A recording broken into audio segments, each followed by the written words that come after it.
मैं हिंदू युवा वाहिनी के अंतर्राष्ट्रीय उत्तरी पूर्वी की संगठन मंत्री हूँ। तो हम लोग जितने भी सनातन रक्षा वाहिनी, जितने भी धर्म है, धर्म एक ही है, धर्मो रक्षति रक्षिता।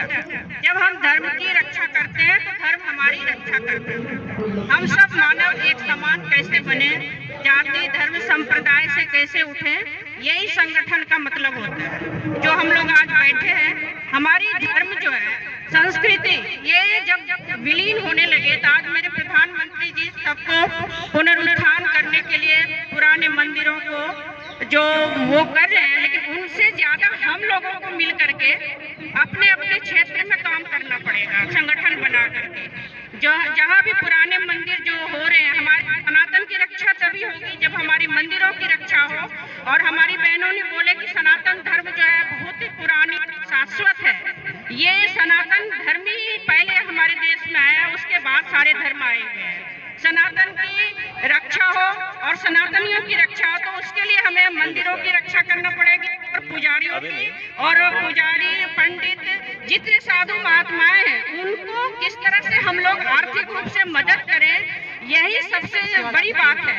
आज हमारी धर्म खतरे में क्यों है? क्योंकि जो पुजारी पंडित हैं उनकी लाइफ के लिए आप कोई नहीं चाहते देखने के लिए कि कोरोना में उनकी कितनी समस्या हुई। तो सरकार से हमारी मांग है कि पहले हमें पंडित पुजारियों की रक्षा करनी है और उनके लिए ही सारा कानून बने।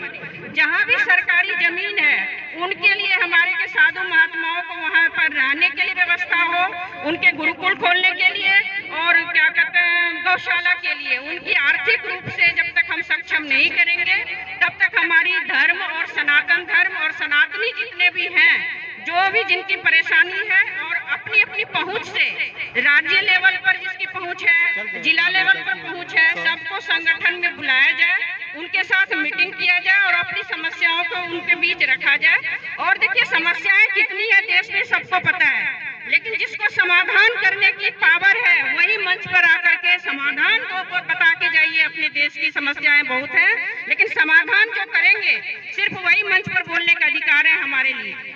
और मैं अपनी वाणी को विराम देते हैं। सभी महान आत्माएं अपने अपने तरीके से काम कर ही रहे हैं, हम लोग भी कार्य कर रहे हैं। बीजेपी के कार्यकर्ता भी हूँ मैं प्रदेश से, बेटी बचाओ में। लेकिन समस्या हमारे देश की जो समाधान करने की जो पावर है, जो सिस्टम है, सिस्टमेटिक ढंग से कैसे चले समाज में, उसके लिए सोचना पड़ेगा। जितनी सरकारी योजनाएं हैं अब समाज में नहीं पहुंच पा रहा है तो उसमें किसकी गलती है? जनता की गलती है, पब्लिक की गलती है। सरकार देखिए क्या है, आपने डैम से पानी खोल दिया, यदि कहीं पर पानी नहीं पहुंच पा रहा है तो लीकेज देखिए आप कहाँ पर है, कहाँ पे जमाखोरी हो रहा है, कहाँ पे सूदखोरी हो रहा है, कहाँ पे करप्शन हो रहा है, कहाँ पर करप्शन हो रहा है, ये कौन देखेगा?